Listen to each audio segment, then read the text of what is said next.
Alrighty. Well, we are going to be getting started here in a moment. They're doing probably stage bans at the moment as we are starting. Yeah, it looks like here. they're getting their rock paper scissors all figured out. So the hardest part about doubles is deciding who do I want to play rock paper scissors for my team.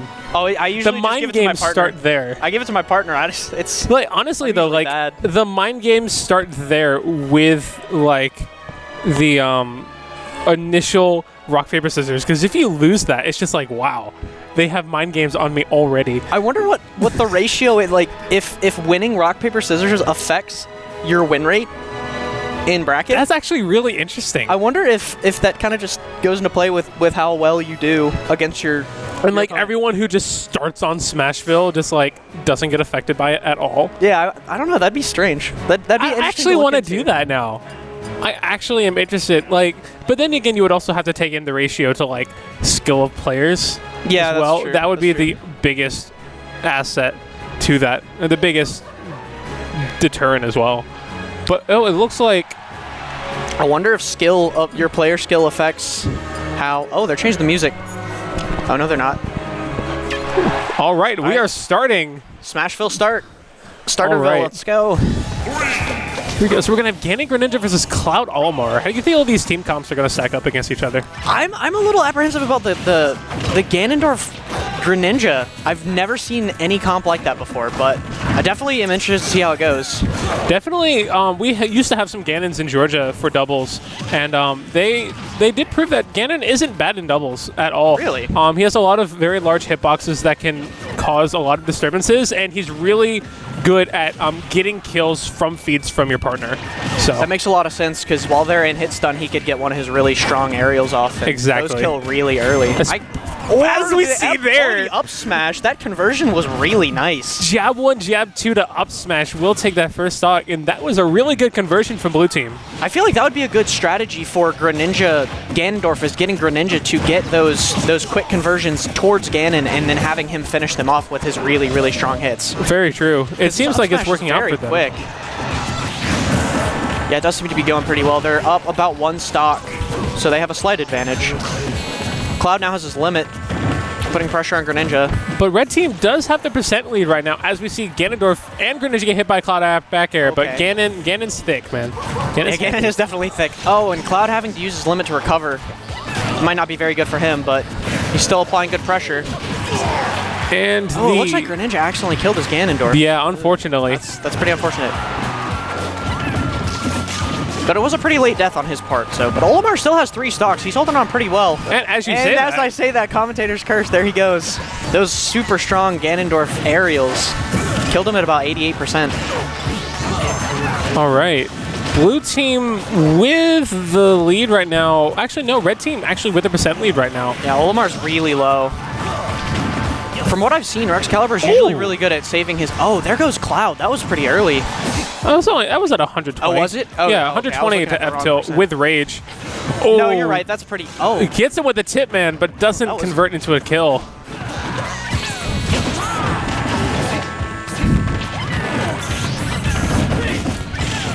Unfortunately, grabbing his teammate there sets him up in a very poor position, but able to capitalize off it. Still not able to land, though.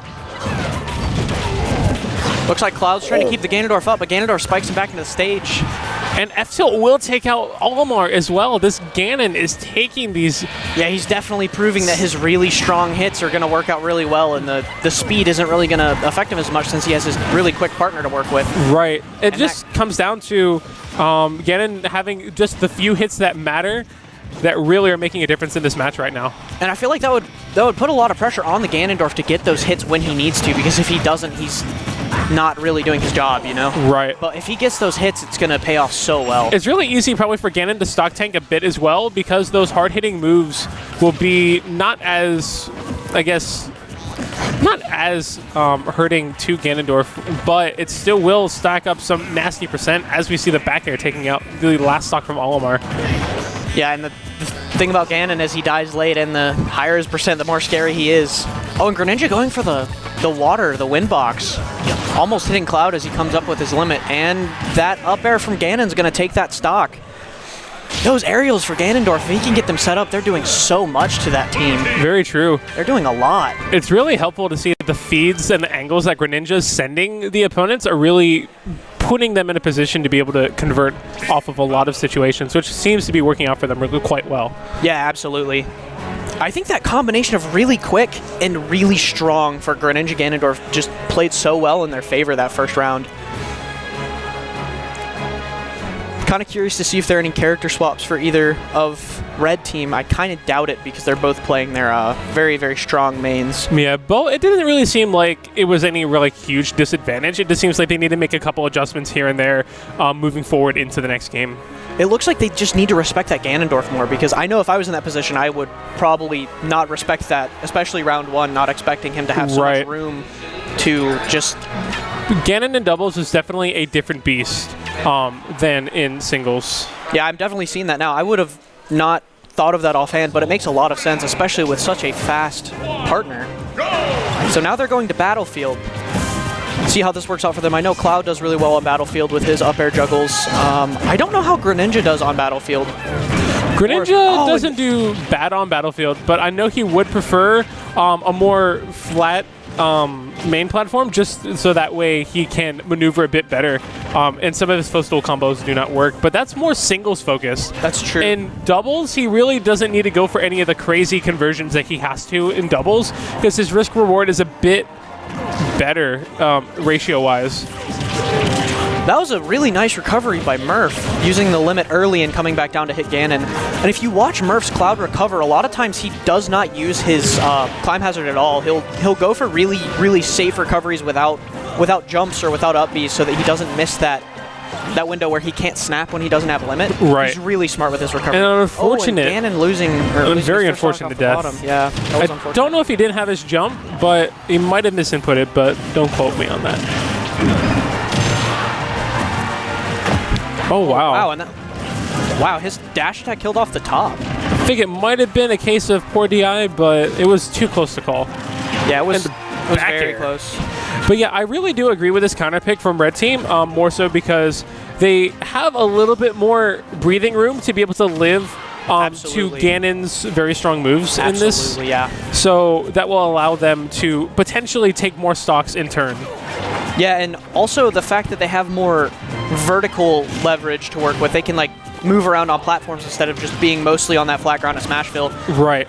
It makes Ganondorf struggle a lot more to hit his aerials when Greninja sets him up for it. Very true. I also feel like this stage leads into a couple problems for the team of Greninja and Ganon. More so, it seems like their movement was very linear on the Smashville stage, which allowed them to have very linear and horizontal setups. Where this one, the platforms and height differences might make some very interesting, might pose a problem for them going in here. But as we see, like, Red Team has a huge lead right now, and pretty much going to seal out game one. One thing I've noticed throughout this is they're abusing the fact that Ganon can't recover, and they don't actually have to kill him in one of the horizontal blast zones because his recovery won't go as far horizontally. I feel like that might have been a reason for this stage kind of pick as well. The further they send him out, the harder it is for him to recover. And he doesn't have to go all the way to one of those blast zones. Oh, that was almost a really nice setup for that cross slash, just slight percentage difference. Both of these teams are doing so well with these grabs or jab setups to like a juggle like that, throwing to their partner. Both teams have been really good about that. Oh, and that the regrab was so nice. That was a regrab. That was a regrab. Oh, okay. Either way, very good kill setup. So very good adjustments. Even 1-1. Yes. They answered very well with that Battlefield pick, and the way they played. They definitely did what they needed to do to come back and take that second game. Very true. Battlefield definitely seemed to work out a lot better for them than Smashville, probably due to the amount of platforms and just the larger blast zones allowing them to live longer. Really helped out in the long run. Absolutely.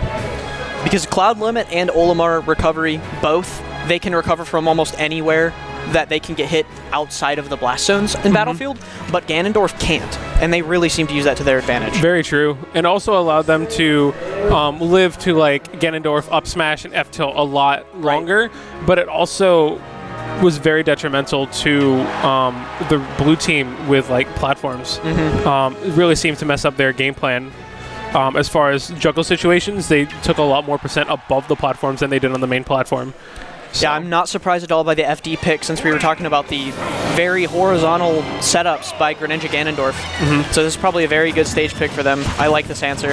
There's a lot more open space here, which will allow easier traps for landings, but at the same time, it'll allow more freedom for the opponent to help, for the partner to help catch them as well and help save them if they need to.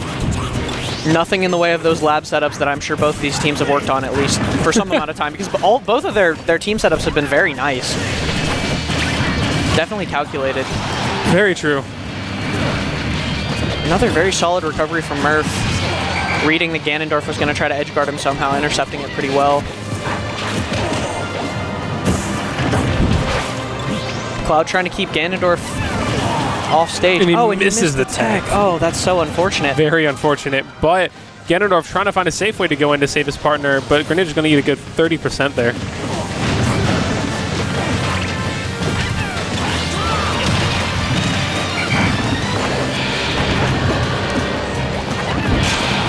Edge guards by Greninja there, pretty aggressive, pretty good. But yes. Backers too. And there's another one of those setups. Yeah, those setups are really scary. He just hits him with a raw up smash. That raw up smash, that was nasty. The S smash from Greninja sending Ganondorf into a very bad position right now, but needs to try and find a way to capitalize off of this stock lead right now. Oh, another raw F smash almost connecting on Olimar, but little hitbox saving him that time. Very true. I really do agree with this as the last resort counter pick, more so because Red Team pretty much probably did not want to go Town and City. So this is probably the best option that they had comparing the two stages. They would have died again and stuff that like really makes sense. Absolutely. But Greninja already on his last stock now, and Red Team takes the lead back, but very close to dying right now. Yeah, and I've definitely noticed over the course of the game, the Red Team starting to respect more and more what Ganondorf can do in doubles. Just the way they've been playing is a lot more around him killing them than them trying to just take advantage of the fact that it's a Ganondorf, because this is definitely not a singles Ganondorf. You were absolutely right about that. And I think they're realizing the same thing. Oh, another up smash setup. Dang. And he gets them with a tip, man, and the spike! Oh, and the spike! Oh. And that's going to be very unfortunate. Really rough situation for Cloud here. Because if he doesn't get his limit, it's going to be really easy to get him in a very, very... With both edge guarding tools such as Hydro Pump and Ganondorf up air, this won't be hard for them to get Cloud if he does not have limit. That F smash, or that up smash, I see a lot of that from Ganondorf. That is one of his best moves. Oh, my glaring hit on that move. Oh, this is game 3, last stock for Red Team. This is incredibly stressful for Merf, I'm sure.